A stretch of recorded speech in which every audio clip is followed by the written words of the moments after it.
the demographics of these participants, they'll get the results that they had, and then they want to say, in that sample, I want to go and also check for this and that and that. A whole new thing. Viral hepatitis, for example. This still holds as a retrospective cohort because they're using data in a repository. Because you cannot check few other things in that process. The patients were already gone by that time. Is this okay? All right, so if the retrospective cohort study is clear, then I should come to the case control study. In a case control study, you will also hear about the case and the control. However, this which you're going to hear in a case control study is different in that in a case control study, what you're going to be dealing with is going to be participants who have your outcome of interest and those who do not have your outcome of interest. These become your study population. You will study those that have the outcome of interest and those that do not have your outcome of interest, and then you then go back in time to query whether they had your exposure.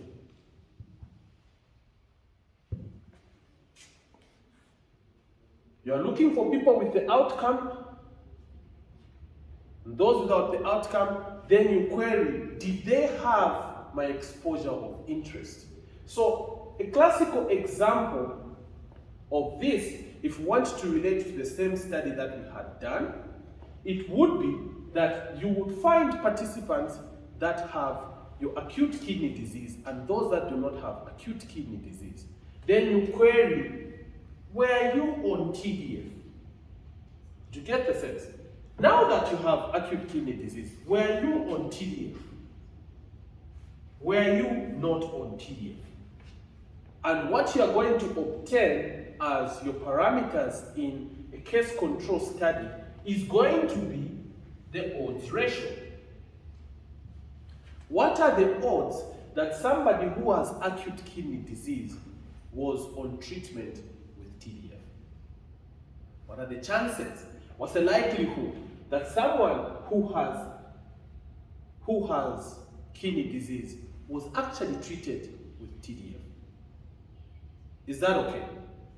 So you are starting with someone with the outcome and querying exposure. This is desirable mostly in studies where the outcome you are looking for usually is a rare outcome. It works well there because what you're doing is that you look for the people that actually have that outcome. And then people who are similar to those expected to have that outcome as the other group who are your controls, then you query exposure. Now, the main difference here is that the participants who are called cases in your case control study is these ones who have your outcome of interest. Is that clear? So these here are your cases, these are your controls. In the cases, you are actually going to query whether they were exposed to your exposure of interest. Were they exposed to DDF? Is that clear? While, if you check what was happening in the cohort study, the participants who were called the cases were the participants who had your exposure of interest. And then you follow them up in time to see whether they ended up with the outcome. In the case control, it's participants who have your outcome, and then you follow them backward to see, were they exposed to my exposure of interest? There lies in the difference. And that's the difference even with the retrospective cohort. Retrospective cohort we said you're starting with those that had your exposure of interest at the beginning and then followed up within time for the outcome. In a case control, you are finding those who had the outcome of interest and query, were they exposed to my exposure of interest? Is this okay? Is this okay? Yes. Fantastic. So there lies in the difference. And if you look at the parameters used in a cohort study, you would hear parameters such as the relative risk,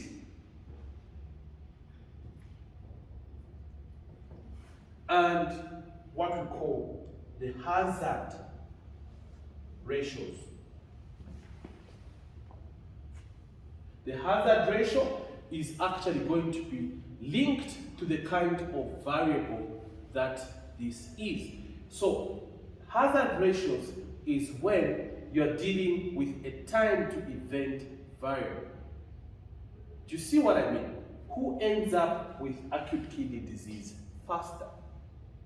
So, in how much time? So you discover that some of them are ending up with acute kidney disease in 16 days, others 20 and all that. And then you want to say those with the higher risk are ending up with the outcome faster than those with the lower risk. So you're checking for it in real time to determine how long it's taking to have the outcome. Remember the time to event variable? Remember the time to event variable? Yes. This is where it applies, where you get the hazards. While the relative risk is when you're looking at it at the end. And you get the relative risk to say, what was the relative risk of having acute kidney disease at 3 months? So the time point is 3 months, and then you are checking at 3 months, does someone have acute kidney disease or they don't? Yes or no at 3 months. While hazards is the time to acute kidney disease. This becomes more robust because it's putting into effect the fact that there is the time linked to the binary variable, which is yes or no. And it makes it semi-non-parametric. And when you remember the statistical test we are talking about, if you're doing relative risk, you'll be talking about things like logistics regression. It's the one that will give you the relative risk. While when you're doing the hazards, it's going to be Cox regression because it's using the time to event variable. All right? So you need to remember again that there is a link between how you've designed the study and how you're going to analyze your data as it were. And how you code the variables as well.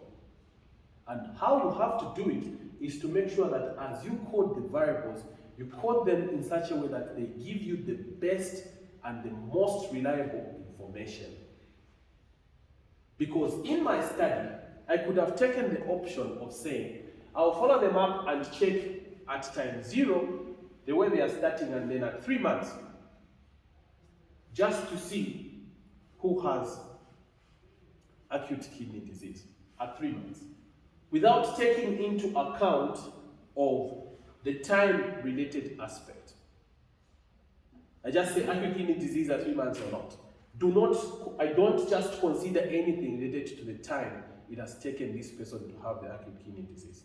So because I'm not putting the time aspect, it weakens my analysis to some extent. Because what I'll have is a relative risk, which is not as robust as the hazard ratio. Other books would actually tell you the relative risk and the hazard ratio may actually be more like the same, but it's to some extent different because this comes out from a Cox regression, a time to event. Is that okay? So basically, that's the thing about the case control. You have your outcome, query the exposure. You have the exposure, query whether the outcome resulted. All cohorts start with exposures. One thing that is interesting is that one, might not be able to notice the control group in a cohort study. And then they'll start thinking, therefore, it's not a cohort study. Because where's my control group? Let's say what you want to determine is not like, for example, what I was doing in my study. What you want to determine is not whether this drug is causing kidney disease. That is already established. What you want to determine is what are the factors amongst the patients that are being treated that predispose them to the kidney disease.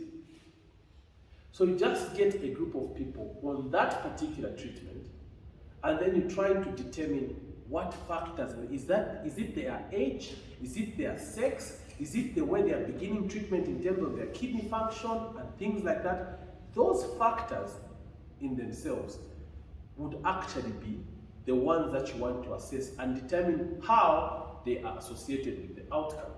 In that case, one might think the control group should be a group of participants that are not on this treatment, right?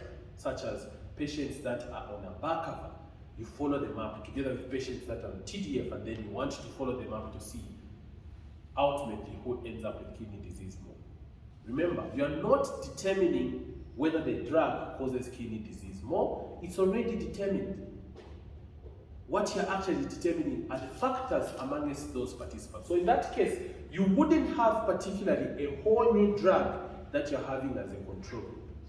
It is still a cohort study simply because you are starting with participants who have the exposure of your interest without your outcome of your interest. Then you're following them up into time to determine who ends up with the outcome of interest. All right. Now, let's come to what we are calling a case control study. I'm pleased to tell you that a case control study, what it does really